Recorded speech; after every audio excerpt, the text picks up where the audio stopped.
그러시죠. 음, 네. 오늘은 세례에 대한 이야기들을 나누고 싶어서 세례 이야기라고 이렇게 했습니다. 뭐, 제가 지난번에 이렇게 여러 가지 준비를 할 때는 아무래도 여기저기서 준비를 하다 보니까 내용이 좀 일관성이나 그런 게 부족하기도 하고 혹은 이렇게 좀 검증을 검증을 해야 하는 그런 자료들도 뭐 중간중간에 존재했습니다. 그래서 차라리 지금 그래서 의견이 나온 게 좀, 좀 좁은 곳에서, 그러니까 좀 정해진 곳에서 많은, 많은 정보는 아니더라도 좀 범위를 좁혀서 정보를 좀 취합해보면 어떻겠나라는 이렇게 얘기가 나와서 이번에 그래서 저희는 성공의 기도서, 신앙의 개요를 특별히 참조를 많이 했습니다. 어쨌든 우리 대한성공회에서 교리에 대한 부분은 이제 신앙의 개요에서 담고 있기 때문에, 그러니까 우리가 좀 신앙의 개요를 훑으면서 좀 전례에 대해서든지, 교리에 대해서든지, 교회에 대해서든지 이해를 하기가 좀 더 편하지 않겠나라고 이렇게 생각했고 의견을 모아서 실제로 이렇게 그렇게 했습니다. 이번에도 세례 이야기 여기서 한 70% 가까이는 우리 성공 기도서에 있는 신앙의 개요를 참고했고 또 그 내용들을 조금 녹여내는데 좀 많이 힘을 썼습니다. 그러다 보니까 좀 어쩌면 좀 더 넓은 자료들을 보기보다는 그래서 좀 범위가 좀 한정되다 보니까 자료적인 측면에서 조금 좁을 수도 있어요. 하지만 어쨌든 우리가 어떻게 우리 교회가 세례를 이해하고 있는지 그리고 내가 또 어떻게 세례를 이해하는지 한번 같이 이야기를 나누어 봤으면 좋겠습니다. 우선 세례에 대해서 처음에 이야기할 때 우리가 의미에 대해서 생각해 봤으면 좋겠습니다.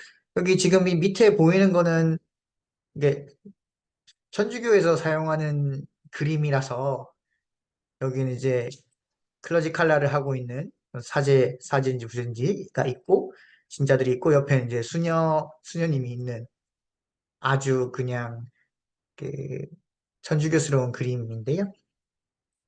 이 그림은 어쨌든 보시면 이제 예수님이 교회를 품 안에 안고 계시고 말씀으로 이렇게 하나가 되는 공동체에 대한 그림을 그려놓고 있습니다. 이와 마찬가지로 세례는 하느님의 자녀가 되어 그리스도의 몸인 교회의 일원이 되는 성사라고 이야기를 하고 있습니다. 성사로서 예수님의 부활에 참여하여 죄를 용서받음, 죄 용서받음을 사람들의 앞에서 드러내고 그래서 죄를 용서받고 새로운 생명과 삶을 살아갈 수 있는 힘을 주는 예식이라고 볼 수 있습니다. 다시 말해서 세례받는 사람이 이제 예수님의 부활에 참여한 사람이며 교회의 일원으로 공동체 모두와 함께 하느님의 자녀로 새롭게 살아간다는 사실을 공표하는 예식입니다. 이제 특별히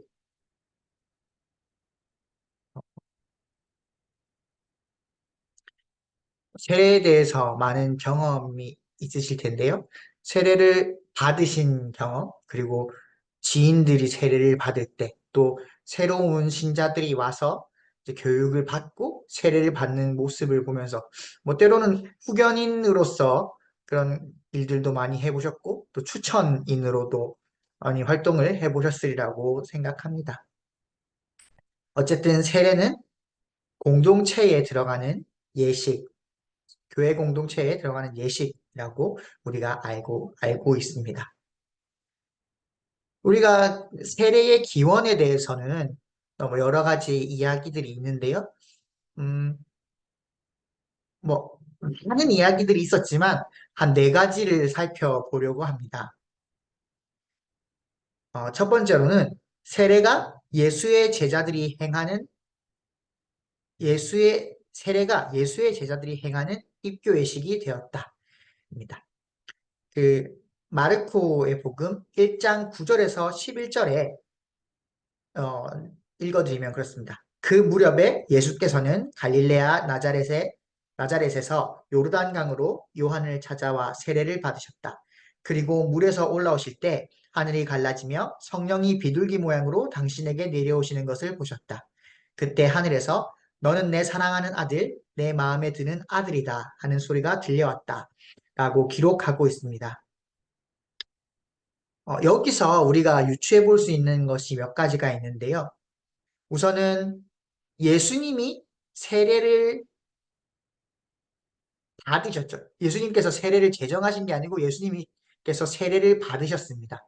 이미 세례라는 예식 자체가 있었다는 건데요. 다만 이 세례라는 예식이 예수님께 예수님께서 이 세례를 받으시면서 성령님의 어떤 나타남을 여기서 보여줍니다. 여기서 우리가 볼 수 있는 사실은 몇 가지가 있는데요. 이 세례자 요한이 도대체 왜 약간 기이한 행동을 하죠? 막 금식을 하고 또 하느님의 말씀을 선포를 하는데 이 세례자 요한이라는 사람이 그냥 갑자기 나타나서 이런 기이한 행동을 했던 사람이 아닙니다. 아마 이 세례자 요한은 어, 그때 당시에 사두가이, 바리사이와 함께 유대교의 한 분파로 이제 에세네파가 있었는데요. 이 에세네파의 일원이었거나 혹은 에세네파의 영향을 많이 받은 것으로 보입니다. 에세네파는 여기 지금 PPT를 제가 준비한 그림을 보시면 이 사람들은 흰 옷을 입고 하나님의 말씀, 그러니까 히브리 성서를 이렇게 기록하기도 하고 계속 이렇게 살펴보던 한 분파였는데요. 우리가 이제 쿰란 공동체라고 흔히 알고 있는 그 사람들이 이제 에세네 학파입니다. 그래서 세례자 요한이 에세네 학파였다라고 말할 수는 없어요. 하지만 학파였을 수도 있고 아니면 그 영향을 많이 받은 사람이다. 그 생각에 영향을 많이 받은 사람이다. 이 에세네 학파 사람들이 거룩함에 대한 게 구분되고 하느님 앞에서 성결 깨끗해야 한다. 라는 이런 생각을 많이 가졌던 사람이고 하느님의 말씀을 계속 기억해야 된다라고 주장했던 사람들이기 때문에 회개하라라고 외쳤던 세례자 요한은 에세네 학파였다라고 말하는 사람들이 많이 있습니다. 어쨌든 이 에세네 학파에서 세례라는 예식, 물로 씻는 예식이 그들의 입교 예식으로 사용되었다고 해요. 그래서 이 세례자 요한의 SNF파에 혹은 SNF파에 영향을 받은 사람들의 씻는 예식 자체가 예수님의 제자들에게 넘어왔고 오히려 이게 여기서 완성이 되는 예수님의 제자들이 예수님의 제자들이 행하는 입교 예식이 되었습니다. 사실 보시면 성서에는 예수님이 세례를 베풀었다는 말은 나오지 않아요. 세례를 베풀어라 하고 제자들에게 말씀을 하시지요.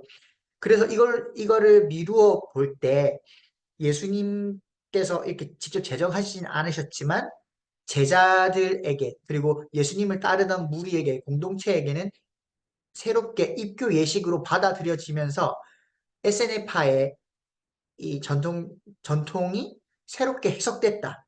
그래서 이제 예수님의 제자들이 행하는 입교 예식이 되었다라고 볼 수 있습니다.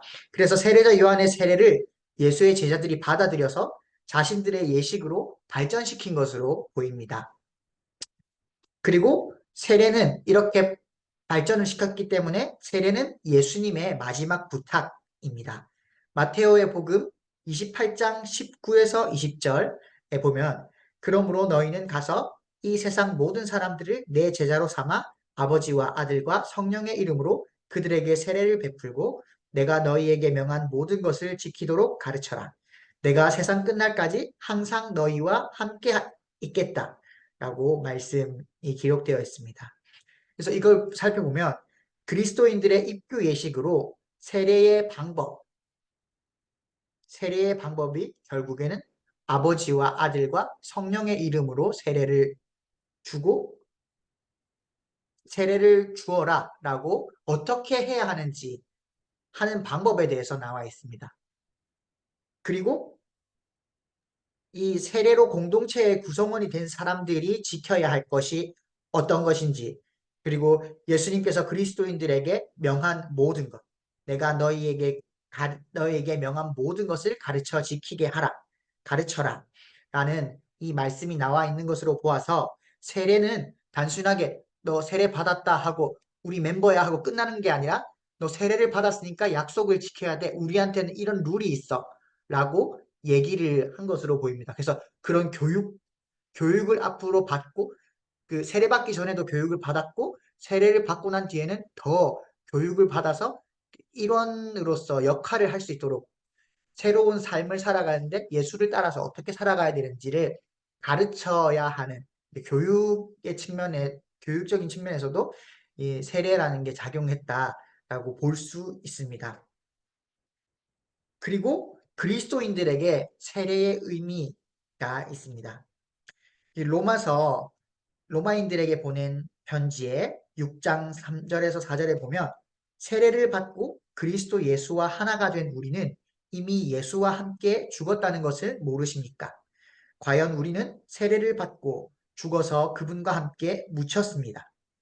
그래서 그리스도께서 아버지의 영광스러운 능력으로 죽은 자들 가운데서 다시 살아나신 것처럼 우리도 새 생명을 얻어 살아가게 된 것입니다. 라고 바울로가 이야기를 하고 있습니다. 그래서 바울로는 세례의 의미를 예수님과 함께 죽고 예수님의 영광스러운 부활 안에서 새 생명을 얻어 살아가는 것이라고 말하고 있습니다. 새로운 삶의 방법으로의 초대. 그리스도인이 살아가는 삶의 방식으로 새롭게 살아갈 것을 이제 요청하는 의미입니다. 그래서 그리스도인들에게 세례란 예수님과 함께 죽고 예수님과 함께 살았으니 예수님과 함께 새로운 생명, 새로운 삶을 살아가야 한다. 그래서 예수님을 따라가야 한다. 예수님께서 보여주셨던 십자가와 부활에 이르기까지 모든 삶의 행적들을 살펴보면서 예수님께서 가르쳐 주신 것들을 우리가 지켜야 한다라는 의미를 갖고 있습니다. 그리고 지난번에도 잠깐 말씀드렸듯이 이 바울로가 이 홍해 건너물 세례로 비유하고 있습니다. 고린토인들에게 보낸 첫째 편지 10장 1절에서 2절에 보면 형제 여러분, 다음과 같은 사실을 꼭 기억해 두셔야 하겠습니다. 모세 때에 우리 조상들은 구름의 인도를 받았고 모두가 홍해를 무사히 건넜습니다. 말하자면 그들은 모두 구름과 바다 속에서 세례를 받아 모세의 사람들이 되었던 것입니다. 라고 이야기를 하고 있습니다. 그래서 이 바울로는 세례와 히브리인들의 홍해 건넘, 그러니까 히브리인들이 홍해를 건넜다는 사실과 세례를 연결을 하고 있습니다. 이것을 이어서 이 세례가 우리가 베푸는 이 세례는 역사성이 있고 정통성이 있다라는 것을 주장합니다.